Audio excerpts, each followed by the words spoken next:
ఇక డీటెయిల్స్ చూస్తే భద్రాద్రి రామయ్య సన్నిధిలో రాపత్తు ఉత్సవాలు వైభవంగా జరుగుతున్నాయి. భక్త రామదాసు కాలం నుంచి రాపత్తు ఉత్సవాలలో భద్రాద్రి రామయ్య తండ్రి భక్తులు కోరిన చోట రోజుకొక ప్రదేశానికి వెళ్లి అక్కడ పూజలు అందుకోవడం ఆనవాయితీగా వస్తోంది. ఈ ఉత్సవాలలో 7వ రోజు శ్రీ అభయాంజనేయ స్వామి ఆలయంలో రామయ్య తండ్రి ఆతిథ్యం అందుకున్నాడు. భద్రాచలంలోని ప్రముఖ వైద్యులు డాక్టర్ సుదర్శన్ రావు, జయభారతి దంపతులు ఆంజనేయ స్వామి ఆలయంలో రామయ్యకు ఆతిథ్యం అందించారు. హనుమంతుని వాహనంపై వేంచేసిన రామయ్య తండ్రి ఆలయం నుంచి సకల రాజ లాంఛనాలు, కోలాటం, నృత్యాల నడుమ బ్రిడ్జ్ సెంటర్లోని హనుమంతుని ఆలయం వద్దకు వేంచేశారు. అక్కడ భక్తుల నడుమ స్వామివారు ధూప దీప నైవేద్యాలు అందుకున్నారు. సాంస్కృతిక కార్యక్రమాలు అందరినీ ఆకట్టుకున్నాయి. రాపత్తు ఉత్సవానికి భక్తులు అధిక సంఖ్యలో హాజరై స్వామివారి తీర్థ ప్రసాదాలు స్వీకరించారు.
नारायणाय विद्महे वासुदेवाय धीमहि तन्नो विष्णुः प्रचोदयात्।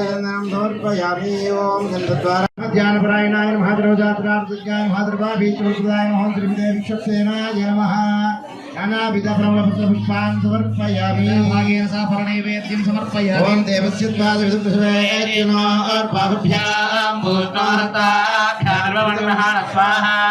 देवतकपाणिं समर्पयामि। उत्तराभूषणं समर्पयामि। हस्तवृक्षालय दातारं सर्व संपदां लोकाभिरामं